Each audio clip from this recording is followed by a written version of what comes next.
Hello and welcome to Learning Rewired, the podcast by Headspring, where we explore what it means to lead, learn, and thrive in a world in constant change. I'm your host, Thiago Kivi, and today we're talking about storytelling. Not as a nice to have communication tool, but as a critical leadership skill. Particularly now in an age of complexity, connection, and culture. The stories we tell really shape the futures we create. And joining me here today at the FT studios, I have Preethi Nair, author, entrepreneur, TEDx speaker, and former management consultant who left the corporate world to live out the very story she wants to tell.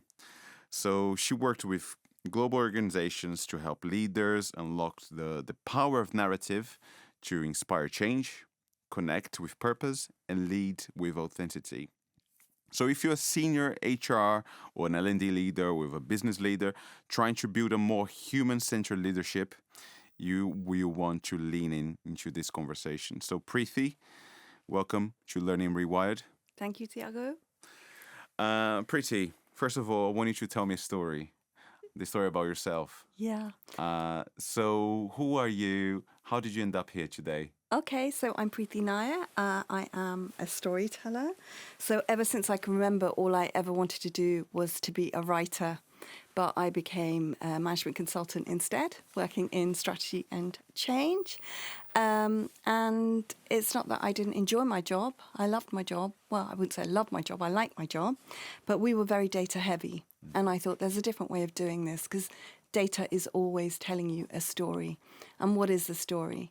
So it was about 25 years back I'm talking about, and storytelling was not a buzzword, creative visualization was not a buzzword, and it's what I wanted to do. And my boss used to say to me, just stick to the facts and figures. And in order to get rid of my creativity, I wouldn't say get rid, but just use my creativity, I started writing, and I wrote, why do some people follow their dreams and why do other people not? And I think I was trying to work out my own story. At the end of 2 years, I produced a manuscript, and I'd like to say I was brave enough to resign and make the transition from management consultant to author, but I became redundant. I got made redundant. And I don't know if any of you have ever been made redundant, but when you get made redundant, well, when I was made redundant, I just wanted my job back. And I just want to say, I was the only person that was made redundant, so I felt like a huge failure. And cut a very long story short, I couldn't tell my parents that I was made redundant, so I put on a suit and I pretended to go to work for 8 months. And I went round the corner past my office to London City Library, and after a period of just reading books and trying to think about what I was going to do with my life, because I'd been rejected by every single publisher at that stage, I thought, write the story, a personal story of where you want to be. Forget the story that you're in. And if you're such a storyteller and you believe in storytelling, what would that story look like? And I wrote, I'm a best-selling novelist, my books are translated internationally, and so on and so forth. The reality was I was unemployed, I was pretending to put on a suit and going to work every day.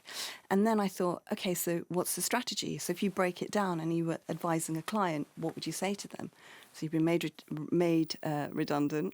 Okay, look at the other options. So I thought, okay, I'm going to self-publish this book. I'm going to make it incredibly popular. I'm going to sell it to a big publishing company.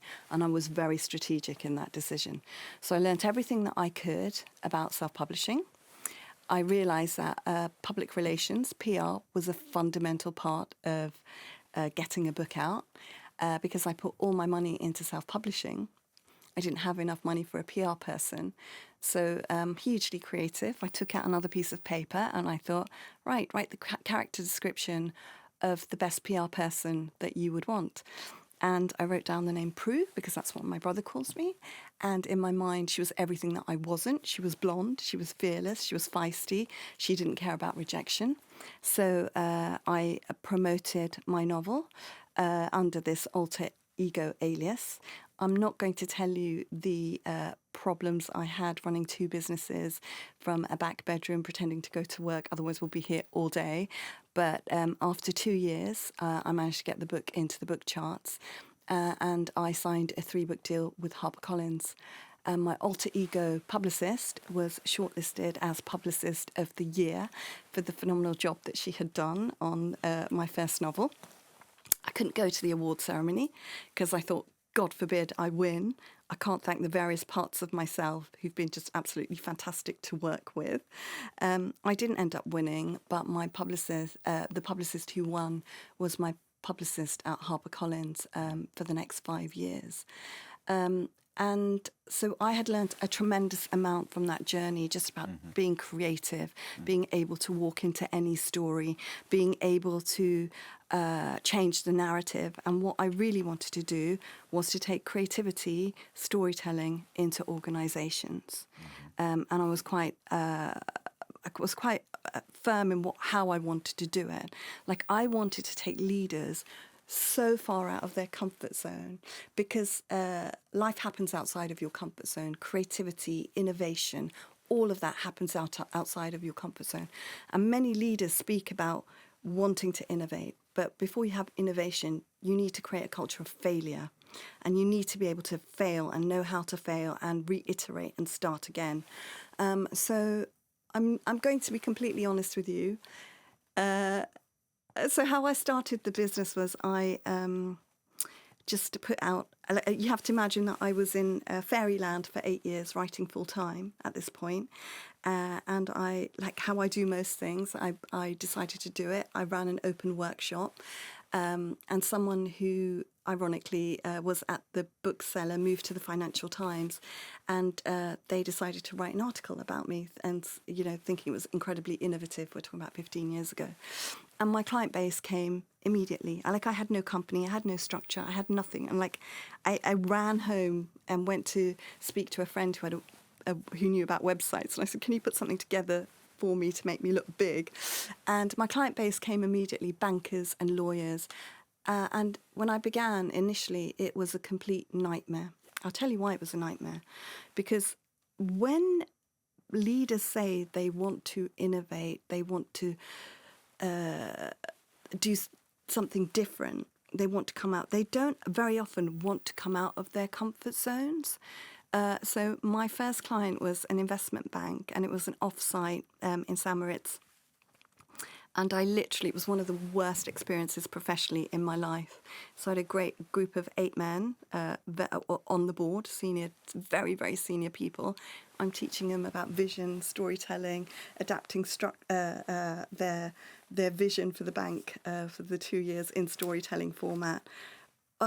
Honestly, I can't tell you what went on in that room because you wouldn't really believe it. But it was awful. It was really awful. They literally, tore me to shreds. And I had a decision there to make, whether I wanted to take creativity in the form that I wanted to take it in, or whether I had to not dilute it, but do something different. And it took me a couple of years to get it right. So what I realized is leaders, especially very senior leaders, they need to feel safe. So how do you create that safety so that they do not look silly in front of their peers? They feel a sense of control, because a lot of them want to be in control, but creativity requires you not to be in control. So there were lots of parameters that I had to discover, and I think it took me a process of 2 years to get it right and to make people feel safe. And essentially the way I did that was through data. Your data is telling you a story. How do you make people feel safe? So tell me a little bit more about this, because I love a well-told story. Yeah. I think the ability to communicate is probably the key leadership skill that anyone can have. However, I wanted to understand more from you. Where do you see, when you're talking to clients, where do you see that storytelling is more useful? In what aspect of leadership? Is it communicating a vision? Is it just making a point? Is it just selling? Yeah. Why is it important? Okay. And where? Whenever I see clients, it's like, what problem are you solving for? And it's not generic storytelling. It's like, how is storytelling solving your problem. So are you going through a cultural change and transformation? So is that what you're trying to solve? So are you trying to communicate change? Are you trying to communicate? Are you trying to take people on a journey? Is it around vision? Are you trying to communicate your strategy in a clear story format? Do you need it for selling? So are you using it for pitching? What problem are you trying to solve is the first port of call. And then how does storytelling solve that problem? So it's not just a communication tool. It is actually a problem-solving tool. But let me discover where you are in the organization. What are you trying to do? So I can give you a very concrete example if that brings it to life for you. Yeah. So I did some work for a bit of cultural transformation. It was mostly around DEI. And back at that time, very senior leaders in this organization were not really paying that much attention. It was a lot of lip service to DEI, not doing stuff. So I said, let's not make this about DEI. Let's make this about storytelling and get DEI through the back door. So what does that look like? Let's get leaders to share stories around leadership skills. So what that means is, let's look at the top two tiers of the organization. Let's choose diversity in all its different forms. Diversity of thought, gender, the obvious things, gender, sexual orientation, various forms of diversity. But let's not make it about diversity. Let's make it about leadership stories. So inadvertently, when you're telling your leadership story that matters to you, you are bringing your whole self and you are bringing your background. And that's how we got diversity, like on a huge scale in that insurance company. Like I can be concrete and share a story with you to tell you how it was made. No, I mean, it would be interesting to know from you, what are the elements that make a story well told? You know, what are the elements of good storytelling? Yeah. Okay, so the elements of good storytelling are, you need to have a theme. That's the starting point. And you need to be concise in that theme. And you need to be able to articulate that theme in one or two clear sentences. So I'm going to tell you a story about systems thinking. That's like one sentence. And everything needs to be built around the theme. So characters, language, plot, setting. If it's not relevant to the theme, you leave it out. We all have a tendency, is like when we're doing research for whatever it is, you find something really interesting out, right? Facts, figures. Yeah. But they're not necessarily relevant to the theme. That's sometimes to show how clever you are and like what you can talk about. But if it's not relevant to the theme, leave it out. The more concise the message, the better that it is received. And everything, like as a storyteller, we have our tools, characters, language, plot, and setting, is used to deliver that theme. And how do you craft a good story when you don't have so much time, right? Because everybody's so busy at the moment. Yeah. And let's say my boss comes to me and say, Thiago, I need you to present this information, this data, or a report on marketing or sales results. Yeah. And I want have your perspective or analysis of these issues. Yeah. I can present a lot of data. Yeah. But I know people probably are not going to capture all the information over time. Yeah. Right. The more I present, the less they capture, the less they absorb in a way. Yeah. So how can I do that in a way that first I can fit within my schedule? Yeah. And I can convey the message effectively. Okay. So your data is always telling you a story. What is the story? How do I articulate that story in one or two clear sentences? Right? How do I articulate that theme? Do I have any stories that can help me? It doesn't have to be the whole data stream has to be told in story format, but is there a story that I can tell within what I'm trying to capture? So is it a change story? Am I trying to say we need to is the data showing that we need to implement change and transformation. Is there a story that I can tell around that? Oh, let me have a look. It could be a generic story like blockbusters not moving with the times and Netflix taking over. Do you see what I mean? It's like, what is the story that I'm trying to tell? Firstly, what is the data trying to tell, and what is the story I can build around that? And it could be a general story, it could be a personal story. Is it a story around failure? Is it a story around generic failure where you can use companies to illustrate? Or is it a story around personal failure? We have all stories around personal failure, for example. What can I pick? The other element is a certain element of vulnerability and definitely authenticity. Those are two key elements when you're telling a story. You have to be authentic. You have to be vulnerable. But there's a fine line between vulnerability because you cannot put it all out there, right? And it's knowing, what do I tell? What do I not tell? What does the story require me to tell? And that, unfortunately, comes with practice, right? And that comes with what you're comfortable in sharing and how comfortable are you sharing that. Okay.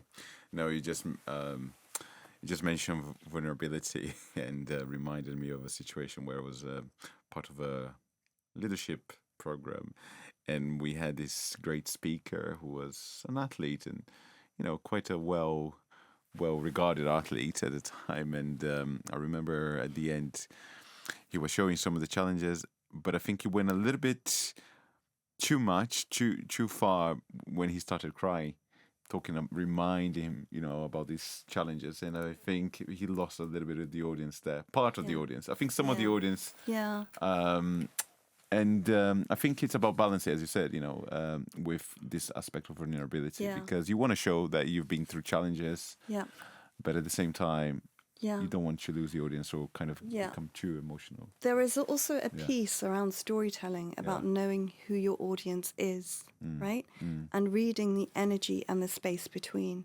So I'm speaking to you, you're listening to me, there's my energy, there's your energy, and there's a space in between us. Right? And there's a certain art into reading that space.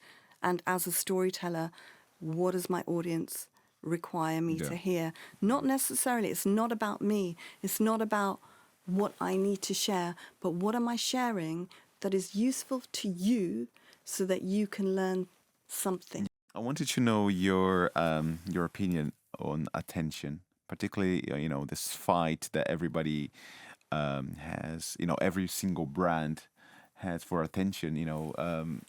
We have a lot of social media channels. We have multiple screens everywhere you go.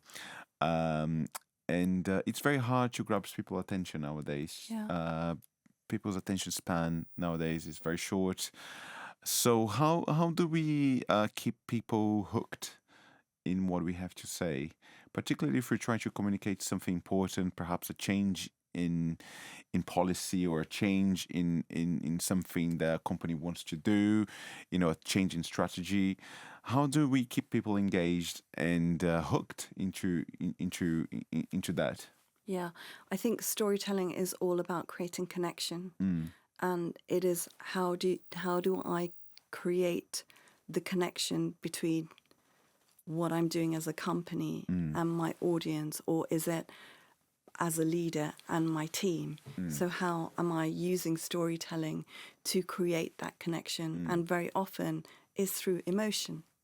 That is the key to storytelling. It's the connection between you and I is fundamentally done through emotion. For someone who thinks that storytelling doesn't come very naturally to them, where they can get inspiration, how they can learn this. Yeah. So there are so many different ways that I suggest, and even if you have it in your subconscious mind, like if you're a reader and you're reading the FT, for example, everything is a story, right? Yeah. How am I absorbing that story, either through reading it, through a podcast, but how is it being told, right? So there's a beginning, there's a middle, and there's an end to the story. In the beginning, there's an element of conflict that's drawing me into the story. What is that conflict? Yeah. How are they then building that conflict in the middle, and how do they seek to resolve that conflict? It's a very simple story structure, plot, right? Beginning, middle, and end. If you just have that in your back of your mind when you're consuming podcasts or when you're consuming an article or when you're listening to things like the Moth interviews where they just have people telling stories, you get trained to the idea of what makes a good story. What did I like about that? Where was I hooked? Yeah. Right? Where was the conflict? How did I get drawn into that conflict? So it's just to have a simple framework in the back of your mind when you're consuming content. And it's just very simple. Beginning, middle, end. How do you start a story then? You mentioned, you need these three elements. Yeah. But how do you start in a way that, because I think people tend to judge you very quickly, Yeah. right? And lose their attention very Yeah. quickly. Like within Yeah. a minute or so, they Yeah. started talking. Yeah. People might, Yeah. I don't really want to hear from these guys. How do you start a story in a way that will keep them engaged? You to start the end? with the conflict. Why am I telling you this? Right? What is the purpose of telling you this story? I will give you an example. So I was having a bit of a midlife crisis, and instead of bungee jumping, I decided to book theatre in the West End, having never ever acted before, not even at school. And I decided to play all 22 parts of this character. That's the beginning of the story. Do you want to know what happens or not? Yeah. Yes, please. No, I was just Right. illustrating the point, right? Right. I've hooked you in I to a see. story. Okay, I've interesting. given you a Yeah. conflict. I was like in a midlife crisis. Yeah. I didn't decide to bungee jump and do Right. something physical, but I decided to Yeah. That really hire worked on me. hire a theatre in the West. I mean, it's a true story, by the way. I didn't just make Wow. that up. I decided to hire a theatre in the West End and perform all 22 parts. That's the beginning of the story. That's so interesting because I didn't realize that you started telling me this story and you Exactly. already had me hooked. Exactly. Why? Yeah. Conflict, Yeah. emotion, Right. connection. And then how do you move on from there? Like, how do you go into the middle bit of the story and keep that interesting? So you build the tension. Right. From the point of the conflict, you build the tension. So it was an absolute nightmare. It was really an absolute nightmare because I've never acted before. I had to train with a group of 18-year-olds for 18 months.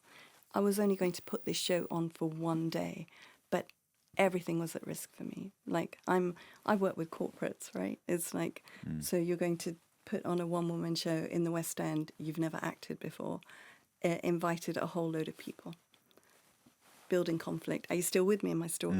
Yeah. I Yeah? really want to hear the end of the story. Yeah, there you go. No, I'm just trying to illustrate to Yeah. you, like using a real life example. Yeah. So we've defined the conflict. We're adding the stakes. Yeah. What happens? Very, very interesting. Okay, so then how do you end in a way that there's going to... What happens and what were the learnings? Yeah, So yeah. I trained in this technique called Meisner, which is being absolutely present and in the moment.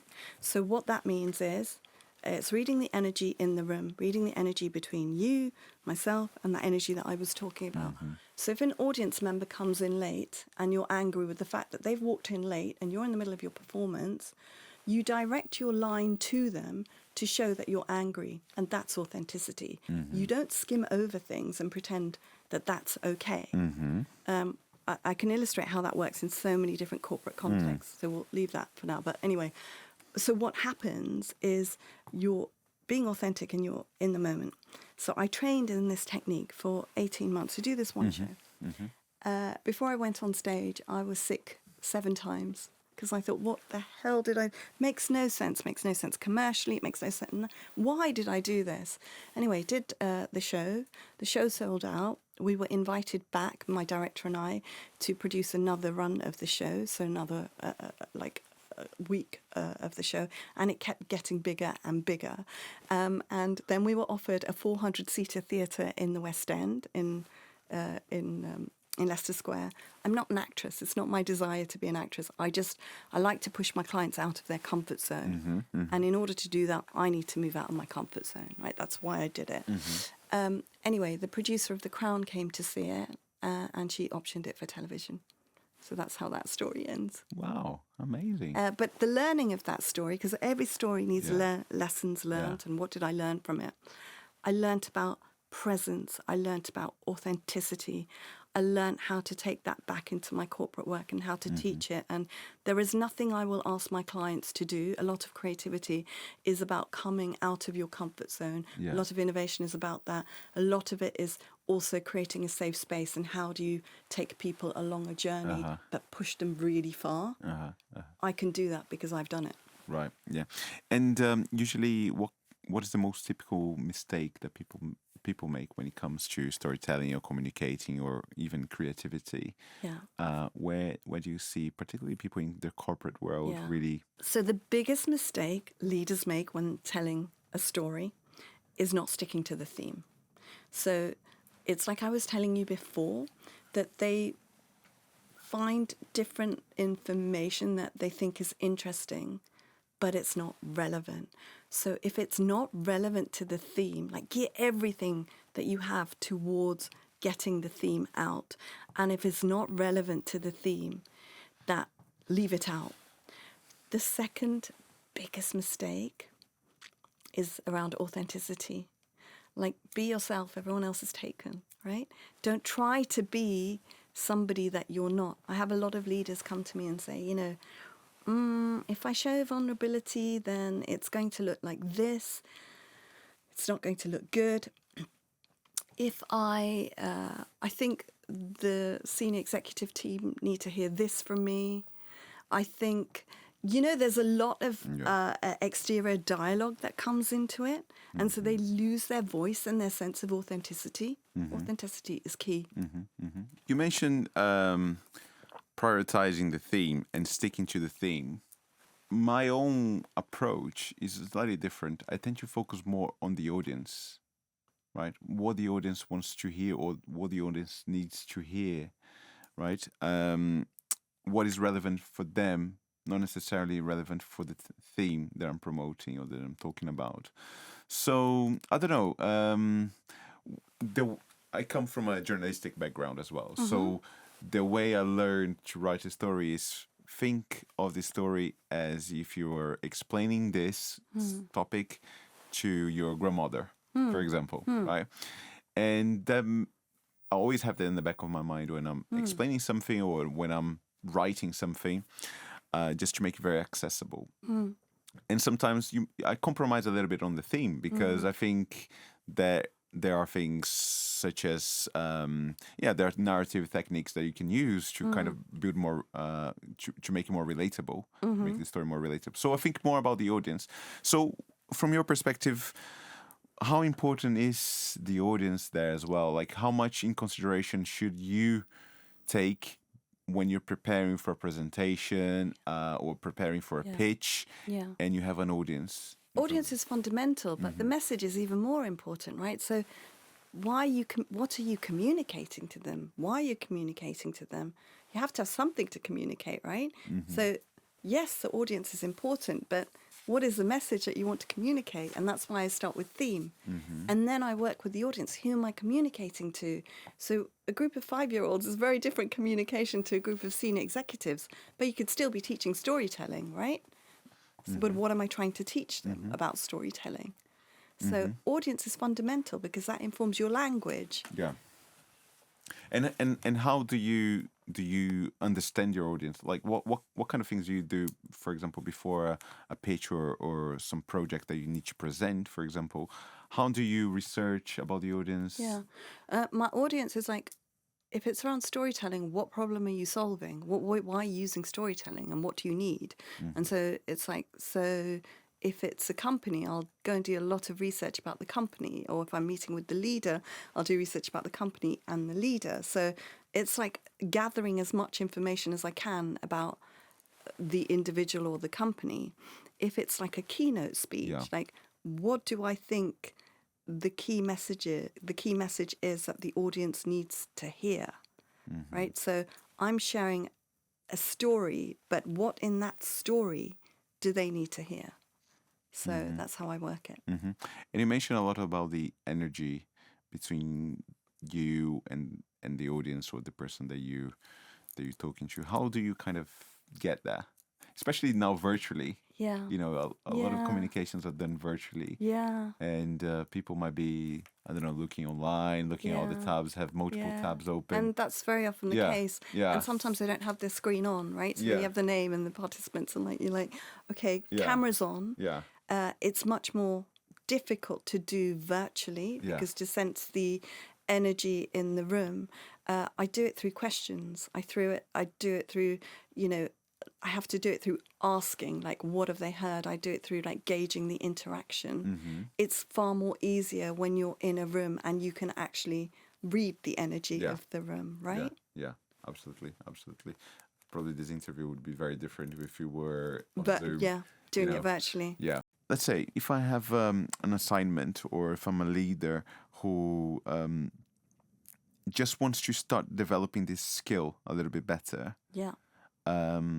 What do I need to do? Is it more about reading? Is it more about practicing writing, practicing public speaking? Is it about watching references online? So what would you recommend someone who wants to start getting to this journey? It's all of those things, and I think it's a little bit about what I was saying before. Just when you're even watching something, like you're unwinding. For me, it's so ingrained in me, I can't watch anything on Netflix without thinking character, plot, language, setting, what's the theme, what's the conflict, how are they... But it is that, like, what's the conflict?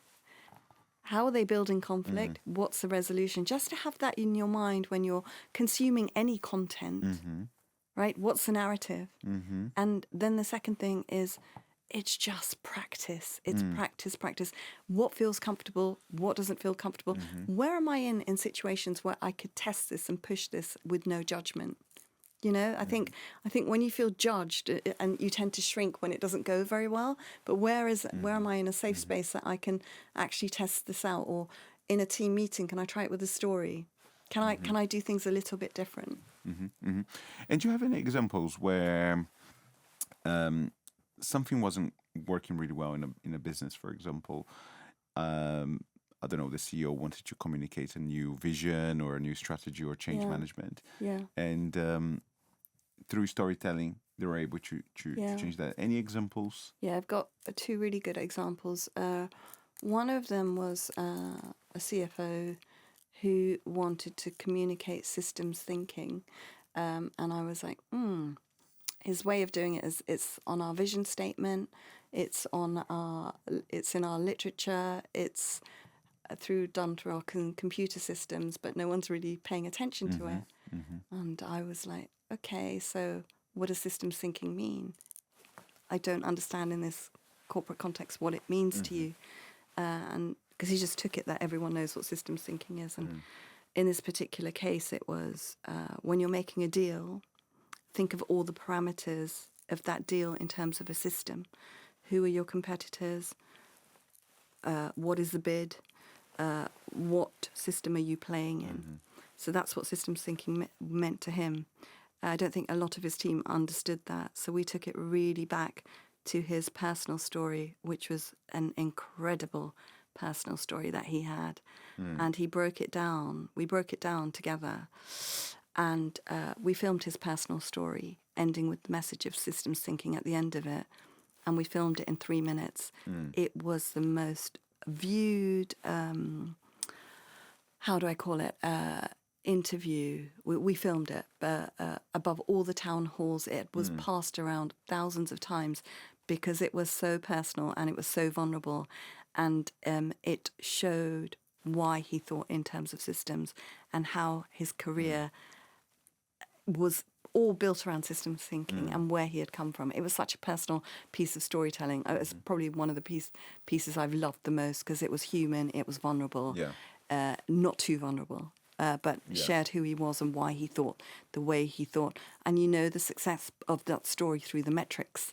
Right. So that people pass it around and say, hey, look, it gives permission for other people to have that level of vulnerability, because if my CFO is doing it, I can do that. Right. So for so many different reasons. The other piece of work was I was doing a piece of work, cultural transformation, and the person who was in charge of the piece that was given this change project didn't truly believe in the change project or the values of the project. And it's like, okay, where in your personal story, tell me your personal story. And inevitably, at very senior level, I'm given half an hour with these leaders. Like 3 hours later, I'm listening to their stories, because when do people at such senior level have an opportunity to feel not judged, to be witnessed, and to pull together the threads of their story? So we pulled together this gentleman's story, this leader's story, and we looked at the change program that he was asked to implement. And it's like, where do my personal values align to the change program? Do they align? Where can I find alignment when I don't think there is necessarily alignment? And where can I create storytelling? So when I talk about it, I talk about it credibly. I talk about it like I believe in it. And it was a piece of work where actually at the end of it, they thought, yeah, there are certain elements that I do believe in.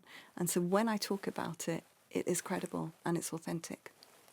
Very, very interesting. And is the process usually like this? As you mentioned, you need to bring your personal life into, not personal life, but your personal story into it. Otherwise, it's not credible enough, or otherwise you don't feel it. Yeah, not necessarily.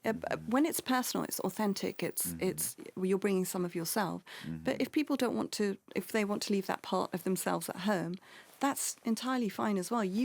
There are so many examples out there which you could bring in. Like, is it a story about failure? Well, there's hundreds of stories out there around failure. Which one aligns to what you want to do, or what you want to achieve in your team, or what you want to achieve in your business? Your story doesn't necessarily have to be personal. It's far more effective when it is personal, right? Because as a leader, it's like, follow me, but why, right? But you don't have to do that. There are so many examples that you can bring in externally to inspire, to motivate, to activate change. You explained a little bit earlier, what you've been doing and all your writing and all of that. Right now, after all these years that you're working with leaders and businesses, what did you learn About leadership and about yourself? Okay. I learnt people are people. It doesn't matter how senior you are, you have the same levels of doubt, the same level of vulnerability. You just mask them very differently.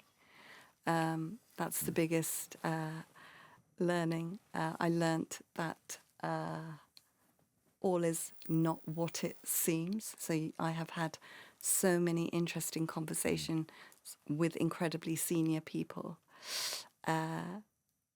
They all suffer to a certain degree with imposter syndrome. They're all trying to make up for something.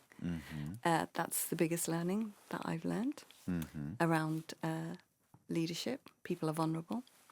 I've learned so much about myself. It's a process of continuous growth for me. Like once I'm at the top of one mountain, I'm at the bottom of another, right? And for me, it's been an incredible journey. I've learnt about the process of letting go, to not let our story define us, that at any point in time, you can walk into a completely different narrative if you so choose to. And I've also learnt sometimes the stories that we tell ourselves are not true, right? When do we have time to sit down and review these stories and think, well, I believed that 10 years ago or 20 years ago or 30 years ago or like longer. Is that relevant? Is that true? And that's the power of letting go of an old story and walking into a new story. And it is as easy as that. Nowadays, I mean, the world is changing a lot. There's a lot going on. The challenges that leaders are facing are also changing. What is the most common challenge that people come to you with to help when they ask for your help? Communicating change is a big one right now. Yeah. How do I communicate the huge changes that are ahead. That's currently the resilience is another big one. How do I build team resilience in my team? That's another current big topic right at the moment in terms of storytelling and the stories that we need to tell around resilience. I'd say those are the two big ones: change and resilience. A few episodes ago, we started this final part of the podcasts that tend to be a little bit more kind of quick, rapid fire. We call it the rapid fire round. Okay. So we have a few questions that, first thing that comes in your mind, perhaps. Don't overthink. Okay. So, you ready? Go. So, what is one story that every leader should be able to tell? A failure story. What is a common storytelling mistake you see every day? Not focusing on the theme. What is a leader, or who is a leader that you think tells stories beautifully? Steve Jobs, but he's not alive now. But so past leader. Someone alive? Can't think. I gave you an answer. Okay. So. Any suggestions of a book or a film that change how you think about narrative and storytelling? The Queen's Gambit. It's a Netflix series. Right. And one word that defines great leadership today? Authenticity. Very interesting. Preethi, what are you working right now? I know you've recently launched a book, so tell us about that. So I turned down a fourth book deal with my publishers, HarperCollins, to self-publish my fourth novel, Unraveling. And I did this because I wanted creative freedom and I wanted to have a beautiful cover and have ultimate say of the content. So that came out and I'm currently promoting the novel. In terms of work, I'd like to do more around failure and stories around failure. So I'm currently in the process of organising a festival of failure where we can share our failure stories and what we learnt, but to do it in quite a theatrical setting. So let's just stand up and do a little bit of our failure stories and have a bit of fun around that. Awesome. I'm going to try to get tickets for that when it's up. Let us know, honestly. Okay, so is there anything that we didn't cover here today that you think would be essential or people should really think about? A really good book to help people along their journey around storytelling would be Lead with Story. A really good podcast to listen to storytelling and just listen to different people telling is the Moth podcast. They're very Moth podcast. Those are really good resources. Two really good resources to start with if people are interested. Excellent. And if people want to connect with you, what is the best way? I'm on LinkedIn, Preethi Nair, or I have a website, preethi@preethinair.com. Excellent. Well, thank you very much for the time you've taken this Friday afternoon. It's been really, really interesting. I have to say, I really enjoyed and learned a few new tricks here. Yeah. Hopefully, I can apply them. And we'll be publishing this podcast very soon. And if you are interested in learning more about Preethi's work, as she said, follow her on LinkedIn. Otherwise, we'll be publishing this as well on Headspring's website, YouTube. And if you want to learn more about Headspring and how we work with leaders and organizations, our website is headspringexecutive.com. Thank you very much, everybody. Thank you, Preethi. Thank you. I've been Thiago Kivi, and this is Learning Rewired.